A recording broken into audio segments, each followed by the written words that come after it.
농촌 지역의 공용 선거구 문제는 이미 오래전부터 제기되어 온 문제입니다. 농촌 인구가 빠르게 감소하면서 농촌 선거구는 통폐합을 반복하고 있습니다. 네, 공직선거법상 국회의원 선거구 획정을 인구수를 기준으로 시행하고 있어서인데요. 인구가 적은 농촌 지역이 불리할 수밖에 없는 상황입니다.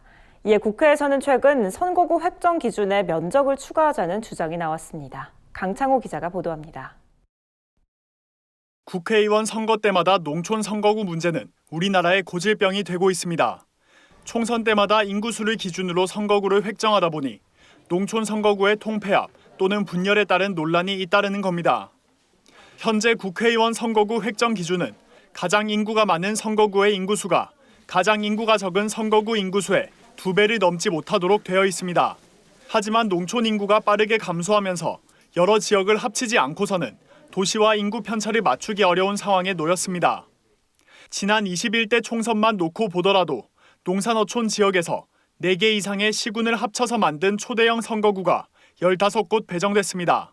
특히 가장 큰 선거구였던 강원의 홍천 횡성, 영월 평창은 가장 작은 선거구였던 서울 마포갑의 약 1,017배에 달했습니다.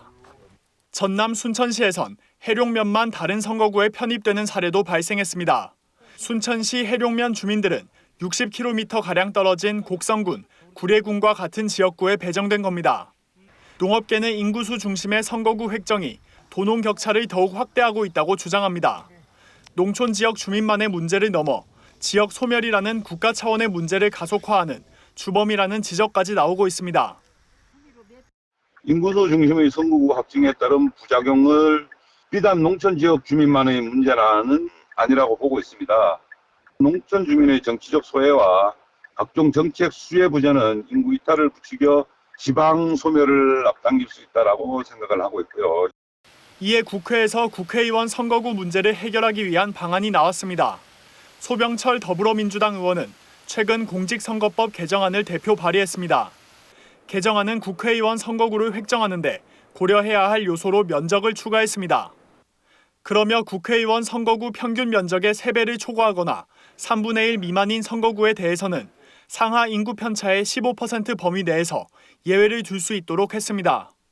21대 총선의 인구 범위인 13만 9,027명에서 27만 7,912명을 기준으로 하면 농촌 지역은 인구가 줄어도 11만 8,195명까지 단독 선거구가 가능하고 도시 지역은 29만 8,744명까지 선거구 구성이 가능해집니다.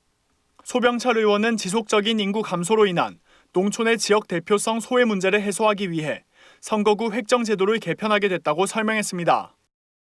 농어촌 지역은 인구가 계속 감소하고 있기 때문에 거대 선거구가 출현하게 됩니다. 인구 기준으로 하니까 면적은 자꾸 넓어져 가지고 이번에 제가 제출한 개정안은 선거구 획정할 때 면적 기준도 별도로 도입해서 농촌 지역에 인구가 감소된다고 해서 거대 선거구가 무작정 늘어나는 것은 견제가 좀 될 수 있으리라고 생각합니다.